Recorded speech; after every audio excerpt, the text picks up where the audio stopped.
Hello, Mountaineers! My name is Emma Blair, and I'm a senior exercise physiology student in the Honors Excel program.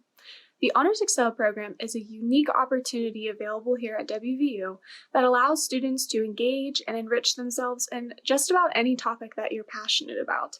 In the program, your individual experiential learning experience would be completely tailored to your project's needs and your interests. The Honors College does an incredible job at providing many resources for you, such as an Excel project mentor, a stipend, and continuous guidance throughout their project's development. My specific project is called Exercises Medicine.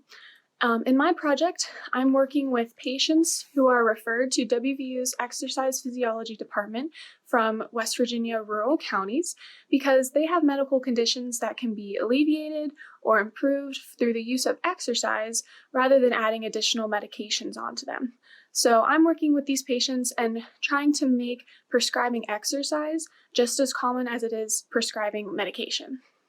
If you have any questions about the Honors Excel program or the application process, please feel free to contact the Honors College office. Remember, applications are due November 15th, so get on it soon.